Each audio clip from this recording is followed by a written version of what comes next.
요즘에 언론에 가장 많이 나오는 단어. 주택 관련해서. 역전세난. 우리나라 주택시장의 하반기에 가장 큰 이슈는 역전세난이라고 해요.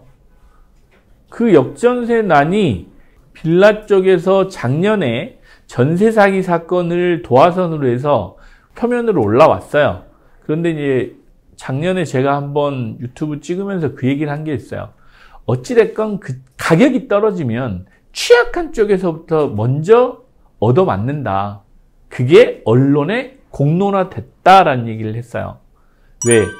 매매가하고 전세가하고 차익이 뭐 1, 20%밖에 안 나니까 전세가가 70% 이상이잖아요. 그러다 보니 시세 차익이 1, 20% 떨어져 버리면 당연히 깡통 주택이 되는 건 맞잖아. 근데 아파트는 조금 달랐죠. 아파트는 3, 40%가 떨어져도 매매가하고 전세가하고 보통 5, 60%밖에 안 됐기 때문에 그럼 3, 40%에서 4, 50% 여유가 있었단 말이에요.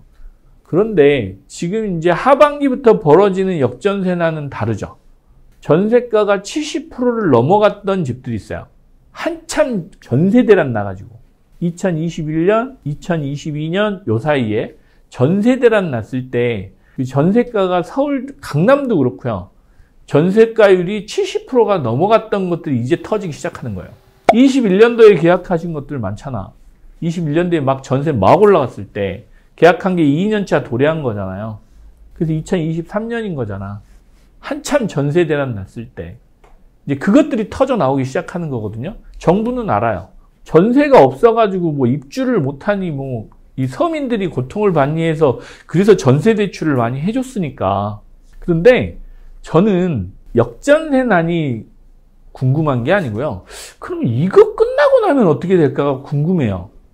어제 문득 저희 이쪽에 그 종로에 명륜동이죠. 명륜동에 이제 상담을 하다가 문득 그런 생각을 했습니다. 아, 궁극에는 결국 돌고 돌아서 다시 원점으로 돌아오겠구나라는 생각을 했어요. 결국은 예전에 우리가 알고 있던 상황으로 다시 돌아옵니다. 역전세난 돌고 나면 다시 이제 그 역전세난에서 아픔을 겪으신 그리고 그걸 체험한 사람들은 다시 이제 내 집 마련으로 돌아옵니다. 그래서 금액대별로 나뉩니다. 다시 빌라를 사기 시작하고 다시 경기도권이나 소액의 아파트들을 매입하는 쪽으로 다시 돌아올 수도 있겠다라는 생각을 하는 거예요. 그래서 지금의 이 과정, 이 시기는 이제 1년 지나가잖아요.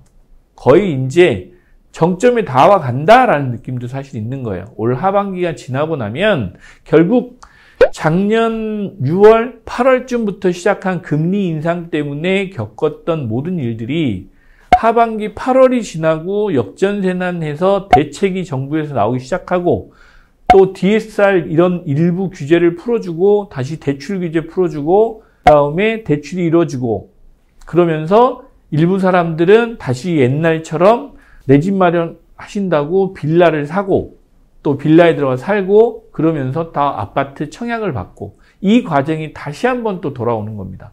그래서 시장이 다시 이제 정상화되는 과정으로 가겠다라는 생각을 해요. 그래서 역전세난이 뭐 이제 상당히 공포스럽게 언론에서 계속 얘기하는데 그 공포 뒤에는 시장이 정상화되는 과정이다라는 생각도 한번 해보실 필요도 있다라는 생각이 들어요.